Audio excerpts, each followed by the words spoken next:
So Pushpa part 1 తర్వాత part 2 చాలా ఏళ్ళ తర్వాత వచ్చినప్పటికీ కూడా బజ్ మాత్రం అంతే ఉంది.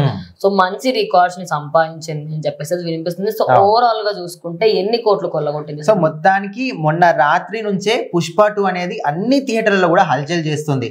మొత్తం ఓవరాల్ గా వరల్డ్ వైడ్ గా 12,500 థియేటర్లలో అయితే సినిమా ఆడింది. సో ఎప్పుడైతే ఒక్కసారి సినిమా ఆడిందో అప్పటి నుంచి ఇప్పటి వరకు కూడా ఒక్కరి నోట్ల నుంచి కూడా సినిమా అనేది బాగాలేదని ఒక్కరు కూడా చెప్పట్లా. ప్రతి ఒక్కరు కూడా చూస్తున్నంత సేపు గూస్ బంప్స్ అంతే. సో అసలు ఇప్పటి వరకు అసలు టాలీవుడ్ ఇండస్ట్రీ కాదు, బాలీవుడ్ ఇండస్ట్రీ కాదు, ఇక్కడ కూడా లేని records first day collections 175 crores అయితే పుష్ప 2 కలెక్ట్ చేసింది. సో అంటే ఇప్పుడు మనకి హిందీ ఎక్కువ మాట్లాడుకుంటుంటారు కాబట్టి హిందీలో చూసుకుంటే 67 crores కొల్లగొట్టిందంట. అసలు కనీసం షారుఖ్ ఖాన్ కూడా ఆ మార్క్ లేదంట ఇప్పటి వరకు. గద్దర్ సినిమా గానీ లేకపోతే జవాన్ గానీ పఠాన్ గానీ ఏ సినిమాకు కూడా ఇంత మార్క్ లేదంట. అది ఒక తెలుగు సినిమా పక్క రాష్ట్రంలోని బాలీవుడ్ లో హిట్ కొట్టి తెలుగు సత్తా ఏంటనేది చూపించింది. అంటే ఇప్పుడు నార్మల్ గా మన తెలుగు అంటే ఓన్లీ తెలుగు 2 రాష్ట్రాలకి సంబంధించింది. అదే ఇప్పుడు హిందీ అనుకుంటే చాలా రాష్ట్రాలలో మాట్లాడతారు. సో మొత్తానికి చాలా మంది కూడా పుష్ప 1 వచ్చినప్పుడు మన తెలుగు సైడ్ నుంచి కాకుండా నార్త్ సైడ్ నుంచి ఇన్ సైడ్ నుంచి ఎక్కువగా క్రేజ్ వచ్చింది పుష్పకి. సో వాళ్ళే మనకన్నా ఎక్కువగా ఈగర్ గా వెయిట్ చేశారు ఎప్పుడు వస్తుంది అని. సో వాళ్ళు ఏ విధంగా అయితే ఎదురు చూస్తారో ఆ ఎదురు చూపులకు ఇదే ఫలితం అనుకోవచ్చు.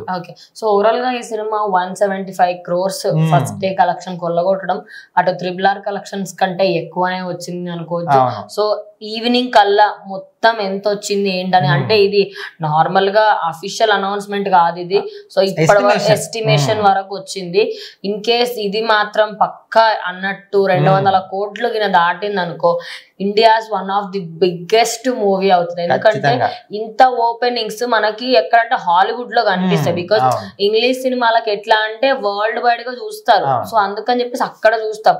బట్ ఒక తెలుగు సినిమాని అంటే ఇది పాన్ ఇండియాలో రిలీజ్ అయినప్పటికి కూడా ఆ సినిమాకి సంబంధించి ఖచ్చితంగా ఒక మార్క్ అయితే సృష్టించారు అనుకోవచ్చు. అంటే నీకు ఎలా అనిపిస్తుంది? ఇప్పటికే మనం చూస్తే వరల్డ్ వైడ్ గా కూడా పుష్ప 2 అంటే ఒక బ్రాండ్ అనమాట. ఎవరు చూడు తగ్గేది లేదు, ఇంకా ఎవరి లాంగ్వేజ్ లో వాళ్ళు ఇది ఒక డైలాగ్ అనేది బాగా. సో మొత్తానికి అల్లు అర్జున్, పుష్పరాజ్ అంటే ఇంకా అల్లు అర్జున్ ఇంకా ఇక్కడ తిరుగులేదు. మొత్తానికి చాలా మంది కూడా సినిమా వచ్చినప్పటి నుంచి పార్ట్ 1 అయితే ఎప్పుడు వచ్చిందో అప్పటి నుంచి అసలు పుష్ప 2 ఎప్పుడు వస్తుంది, మనకు సుకుమార్ చెప్పిండు పుష్ప 2 కూడా తీస్తామని. సో ఇది తీసిన తర్వాత పుష్ప 3 కూడా ఉండబోతుంది అని కూడా దానికి కూడా అందరికి సస్పెన్స్ పెట్టిండు. సో ఈ పుష్ప 2 ఇంత భారీ లెవెల్ ఉంటే ఎవరు కూడా అసలు కనుచూపుతూ ఎవరు కూడా అసలు నిలబడలేదు థియేటర్లలో. మొత్తం పేపర్లు చింపేయడం కానీ డాన్స్లు వేయడం కానీ, పుష్పరాజ్ వచ్చినప్పుడల్లా అసలు ఆయన మానవుని పోనిండు అని చాలా మంది కూడా అట్లా ఫీల్ అవుతున్నారు. ఓవరాల్ గా సినిమాలో చాలా మటుకు హైలైట్ సీన్స్ కూడా ఉన్నాయి. అండ్ అదే విధంగా అంటే ట్విస్ట్ అండ్ టర్న్స్, మళ్ళీ నెక్స్ట్ పార్ట్ 3 ర్యాంపేజ్ ఉండబోతుంది. ర్యాంపేజ్ లో ఇదే ముఖ్యంగా ఒక్కొక్క ఫైట్ చూసినప్పుడు ప్రతి ఒక్కరు కూడా అరే ఇంత మంచి ఫైటింగ్ ఏంది రాబాయ్, ఇంతకు ముందు ఏ సినిమాలో కూడా చూడలేదు. ఆ జాతర సీన్ ఏంది, ముఖ్యంగా అసలు సినిమా మొత్తం మీద జాతర సీన్ అనేది బాగా హైలైట్. ఎందుకంటే ఆ ఒక్క జాతర సీన్ లోనే 2 సాంగ్స్ కూడా పెట్టారు. సో మన శ్రీవల్లి పుష్పరాజ్ అసలు వీళ్ళిద్దరు కాంబినేషన్ ఏంద్రా బాబు, అసలు ఇది ఎవరి యాక్టింగ్ మాత్రం అల్టిమేట్ అని చెప్పొచ్చు. రష్మిక మందన పక్కన నాకు విజయ్ దేవరకొండ నచ్చేవారు ఇప్పటి వరకు. ఇప్పటి నుంచి నేను పుష్ప అంటే అల్లు అర్జున్ అండ్ శ్రీవల్లి, సో ఇది పుష్ప అండ్ శ్రీవల్లి అనే ఫిక్స్ అయిపోయింది అనమాట. సో ఓవరాల్ గా సినిమా మాత్రం మంచి భారీ సక్సెస్ ని సంపాదించింది. సో ఈవినింగ్ కల్లా అసలు ఫస్ట్ డే కలెక్షన్ ఎంత వచ్చింది ఏంటి అనేది అఫీషియల్ గా అనౌన్స్ చేస్తే తెలుస్తుంది.